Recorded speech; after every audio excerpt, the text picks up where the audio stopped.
문화재를 훔친 절도범이 문화부 장관이었던 나라가 있습니다. 한국의 잠재력에 놀라 아예 한국에 베이스 캠프를 두고 글로벌 시장 공략을 시작한 미국 기업도 있는데요. 프랑스 청소년들은 한국의 K-팝, 미국의 미국팝과 같은 프랑스 팝이 없기 때문에 미국 팝을 듣고 일본 만화를 보며 청소년기를 보내는데요. K-팝을 알게 되면서 이제 방탄소년단의 광팬이 된다고 합니다.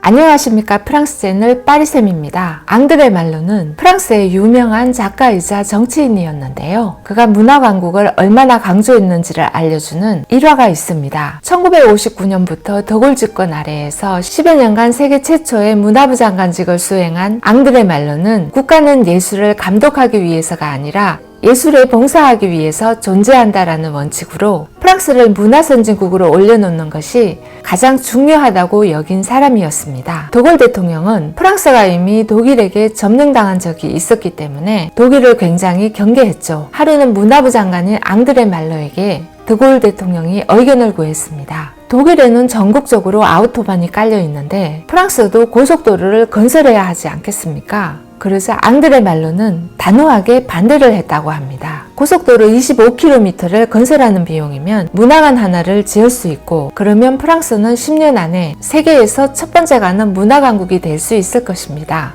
라고 대답했습니다. 이후 그의 말처럼 프랑스 곳곳에는 문화센터가 세워졌고 앙드레 말로가 원했던 것처럼 프랑스는 세계적인 문화강국이 되었습니다. 현재 프랑스는 1년 내내 축제가 끊이지 않는 축제의 나라입니다. 세계 최대 규모의 연극 축제인 아비뇽 페스티벌을 비롯해서 세계 4대 영화제 중의 하나인 칸 영화제, 그리고 세계적인 니스 재즈 페스티벌, 세계 4대 패션 위커 중에서도 가장 큰 규모와 전통을 자랑하는 프랑스 패션 위커 등 프랑스의 모든 지방에서는 매년 500개 이상의 축제가 열립니다. 축제 기간에 맞춰 세계 각지에서 각 분야의 전문가들이 프랑스로 모여 거둬들이는 경제적 부가가치는 막대합니다. 한편 앙드레 말로에 대해서는 문화재 절도범을 문화부 장관 자리에 앉히는 나라가 프랑스라고 해서 비판적인 시각도 있습니다. 더글은 앙드레 말로에 대해서 말하기를 나의 오른편에는 천재인 말로가 있고 또 앞으로도 언제나 나의 오른편에 있을 것이다 라고 해서 그에 대한 두터운 신임을 나타내기도 했는데요. 앙드레 지더는 앙드레 말로 앞에 가면 자신이 별로 영리하지 않다는 것을 느끼게 된다고 했고 모리악은 생존해 있는 작가들 중에서 앙드레 말로가 가장 위대하고 독특한 작가라고 하는 등 프랑스 내에서는 위대한 천재라는 평을 받았습니다. 그러나 앙드레 말로가 1923년 캄보디아의 앙코르 유적지에서 문화재를 훔쳐 프랑스로 반출하려다가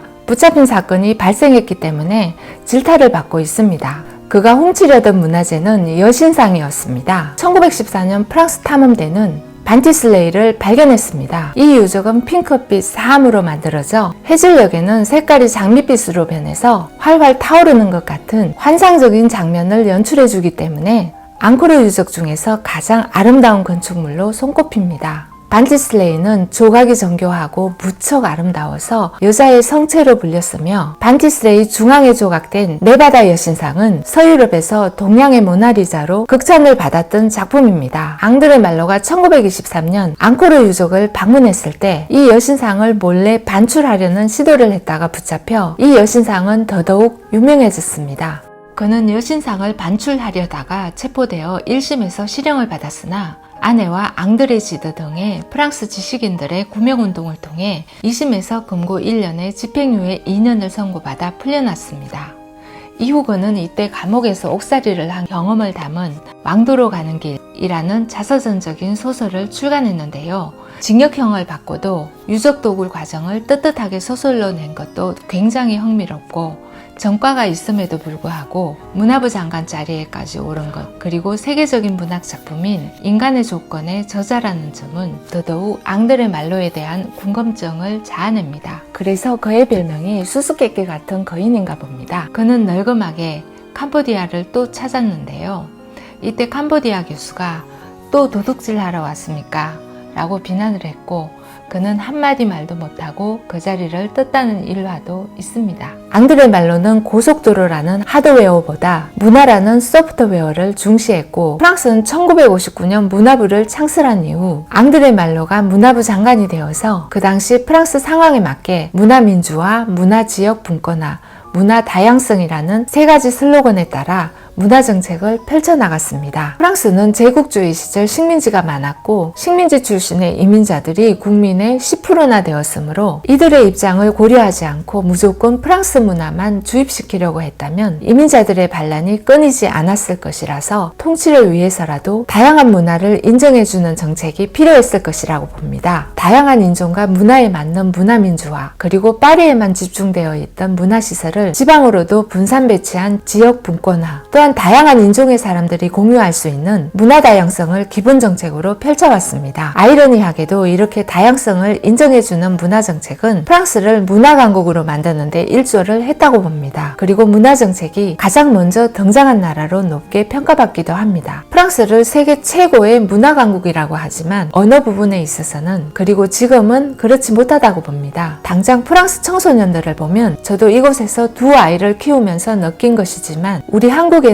K-팝이 있고 미국에는 미국 팝이 있듯이 프랑스에는 프랑스 팝이라는 것이 있어야 하는데, 있기는 하지만 객관적으로 보더라도 노래나 패션, 퀄리티가 많이 떨어져서 인기가 없습니다. 그리고 프랑스 청소년들은 미국 팝을 들으면서 자랍니다. 그러다가 K-팝을 알게 되면 더 이상 미국 팝은 찾지 않게 되며 수준 높은 퀄리티와 노래, 춤으로 인해서 K-팝에 빨려들어가 방탄소년단의 광팬이 되고 있습니다. 그리고 또한 프랑스 아이들은 어릴 때부터 TV에서 일본 애니메이션을 보고 자라고, 청소년이 되면 일본 망가를 보면서 일본 문화에 광범위하게 노출되어 자랍니다. 프랑스 아이들은 가장 민감하고 중요한 시기에 프랑스의 자국 문화가 결핍되어 자라고 있는 부분도 있습니다. 또한 성인이 되어서도 현재 프랑스의 드라마나 영화는 재미가 없기 때문에 미국 드라마를 봅니다. 프랑스인들은 하루에 서너 시간을 TV를 본다는 통계가 있는데요. 프랑스 TV에서도 드라마는 주로 미국 드라마를 방영하고 있습니다. 우리나라는 자국 영화 점유율이 50%인데 프랑스는 37%밖에 되지 않아 프랑스는 한국의 제도를 벤치마킹 하겠다고 했으나, 프랑스 영화사 엠까드 창업자의 말처럼 영화의 질이 문제이고 질이 따라가지를 못한다고 꼬집었습니다. 프랑스가 칸 영화제를 개최하고 있지만 프랑스 영화는 이미 퀄리티가 많이 떨어져 있고 재미가 없어진 지도 오래되었습니다. 음악에 있어서도 프랑스 청소년들이 미국 팝을 듣고 자랐듯이 더 이상 젊은 세대들은 샹송을 듣지 않습니다. 프랑스 정부는 위기를 느껴서 1996년에 샹송 쿼터제를 만들어서 모든 라디오에서 40%는 샹송을 틀어야만 하는 법을 만들기까지 했습니다. 이에 대해서 라디오 방송국들에서는 청취율에도 도움이 되지 않을 뿐더러 40%를 채울 만한 샹송이 없다고 볼멘 소리가 터져 나오기도 했습니다. 세계 최대 문화대국이라는 수식어는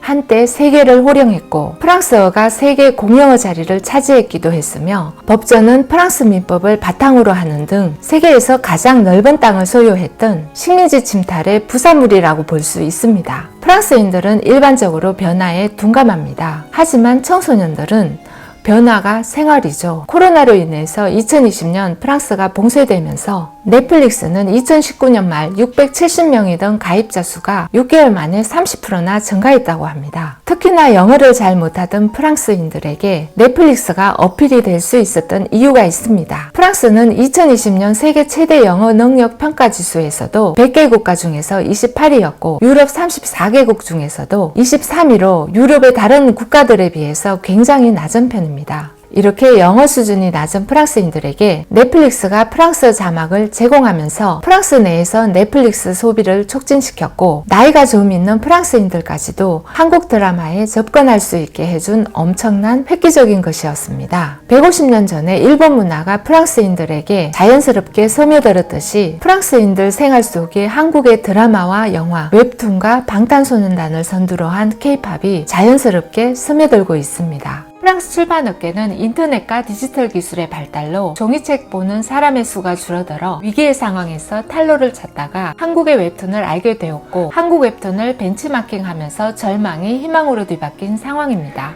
프랑스 듀피 출판사와 델쿠르 출판사는 웹툰 플랫폼까지 런칭을 했습니다. 이들은 한국 웹툰이 글로벌 장벽을 깨는 기가 막힌 아이디어를 내놓았다고 평가했고, 현재 프랑스에서 제공하는 웹툰은 메이드 인 프랑스가 아니라 메이드 인 코리아입니다. 프랑스는 위기의 출판사들이 한국의 웹툰을 발견하고서는 흥분을 감추지 못했습니다. 암울한 위기 상황에서 갑자기 폭발적 확장성을 지닌 출판사로 거듭날 수 있게 만들어준 우리 한국의 웹툰, 정말 대단합니다. 웹툰을 기반으로 한 드라마나 영화는 무수히 많은데 전 세계 순위를 거의 싹쓸이하며 놀라운 기록을 세우고 있는 킹덤, 스위트홈, 경이로운 소문 등도 웹툰을 기반으로 한 작품들입니다.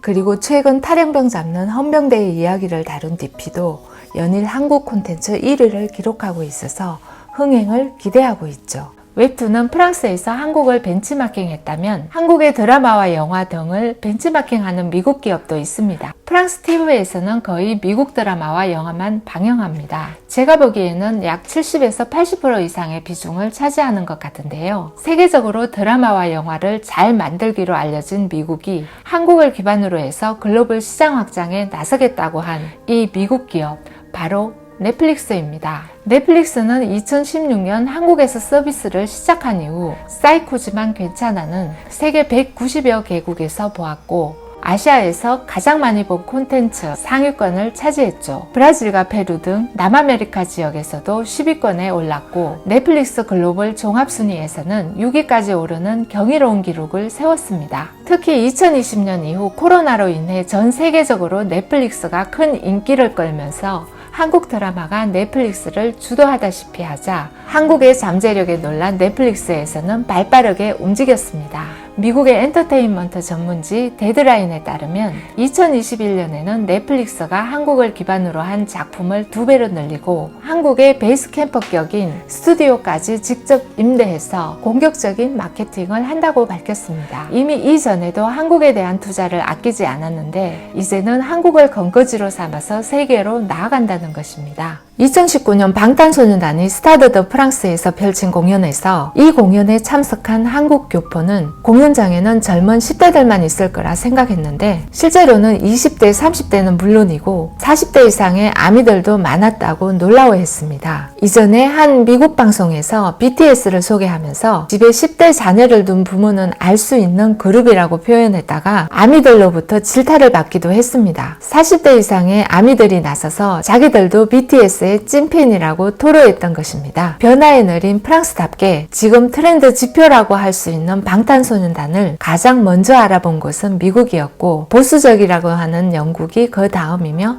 가장 나중에 받아들인 곳이 프랑스입니다. 방탄소년단은 K-팝의 역사를 새로 썼으며 K-팝 및 한류 덕분에 많은 젊은 친한 세력이 세계 각국에서 등장하고 있습니다. 하물며 미국 팝을 듣고 일본 만화를 보면서 자란 프랑스 청소년들까지도요. 하지만 프랑스는 넷플릭스를 규제하고 있는데요. 중국처럼 아예 서비스를 금지시키는 건 아니지만 영화 종영 후 2년 동안 VOD 스트리밍 금지를 법제화해버렸습니다. 마크롱 대통령은 젊고 개방적인 정책을 펼치고 있어서 2년이라는 기간은 너무 과도하다고 6개월로 줄이자고 했으나 프랑스 국회에서는 판매 금지 기간 2년도 짧다고 10년으로 늘릴 예정이라고 했답니다. 이 때문에 넷플릭스에서는 프랑스 영화는 오래된 작품만 공개를 하고 있습니다. 아주 잘 만들어진 영화의 경우 스트리밍을 통해서 이어져야 흥행을 할 수 있는데 영화관에서 보는 것을 놓치면 2년 후에나 다시 볼 수 있으니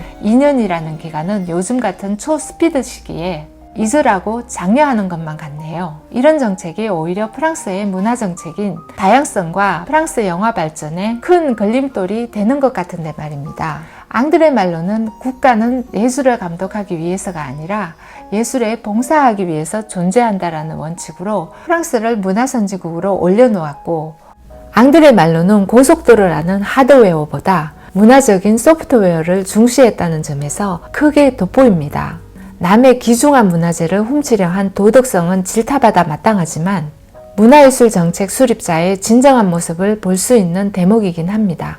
현재 방탄소년단을 비롯해서 각 분야에서 세계적 수준에 오른 한국 문화예술인들이 많습니다. 국가적 차원의 정책적 배려도 잘 이루어져서 세계적인 문화 강국으로 거듭나는 대한민국이 되길 바라는 마음에서 오늘 영상을 준비했습니다. 구독과 좋아요도 꼭 부탁드립니다. 감사합니다.